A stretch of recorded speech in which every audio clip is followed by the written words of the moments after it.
Well, these particular aircraft were operated from Marham for a long period of time. This particular one actually flew as an intrinsic part of the Black Buck raids, which was our projection of power into the Falklands.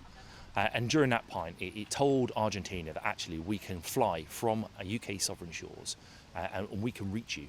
And as such, Argentina had to strategically hold all its platforms around its own centres of gravity, so its capital cities and stuff, which made the RAF's component or part of the Falklands fairly significant. It was just one small part of a very, very big jigsaw. And on top of that, this particular air-to-air refuelling asset was an intrinsic part of our effort during the Cold War. So when you look back on Royal Air Force Marham's history, it feels a very large part of it. All gate guards are important to a station, but when you're a part of a force, and for this was the V Force, so it becomes part of your life, part of your soul, and you never let it go. When we made the very difficult decision that we will replace her with a Tornado, we advertised her to see if anyone else would want to take on the magnitude of the importance and the very, very big responsibility of looking after a gate guardian. Lots of people actually came, had a good look, and all of them, which in a way has confirmed our decision, came to the same conclusion that actually this particular airframe is no longer repairable, and the right thing to do is to roll her back and then invest the parts into other things.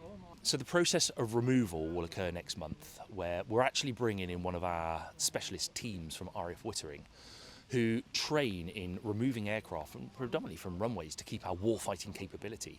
So they're actually going to use this as part of their training, and that will happen in November.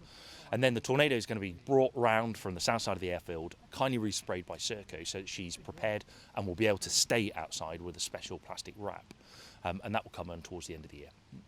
The people who have come to visit are very selective. We advertised out who would like to come, and we were able to look at those cases. Each and every one of these individuals has an inspirational story. They either were part of the design team, Hadley Page actually built the platform, they were part of the engineering team who kept her in the air, or in fact I've just spoken to a crew chief, and he used to fly with it when it used to go down route and would be a key part of their maintenance. So it's an eclectic mix, but each and every one of them has got a fascinating story to tell. Hi, I'm Roger Haller. My name's on there as the last crew chief. And in actual fact, for the time that I was on 57 Squadron, that was my responsibility. That was my inventory, my own aircraft, as it were. Bit of a sad day, to be perfectly honest. I have some fond memories of going around the world in that.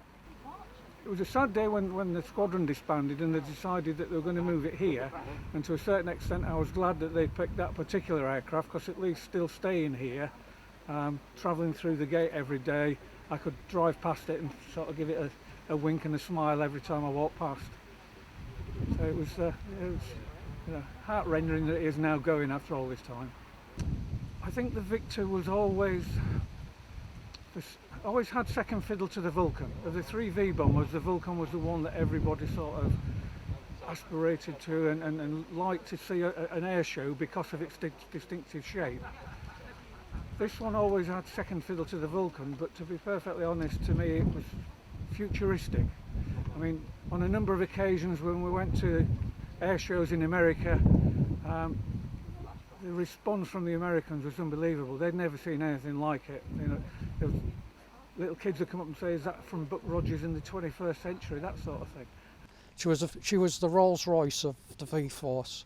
Everybody can talk about the Vulcan and the Valiant, but the Victor was actually the Rolls Royce of the V bombers. She flew the highest, she flew the fastest, and she dropped the bigger bomb load in its time. When it was designed in the 1960s, it was unique. Its whole design was unique. You think this aeroplane was first built in or flown in the 1950s, and it was almost Mach 1, which was the speed of Concorde. Then it was a unique aeroplane. There was one Victor that actually did go Mach 1. It was never designed for that speed, but one actually did do that. And it would achieve that in a dive. It was never part of its criteria. And we never did do that, but it was capable.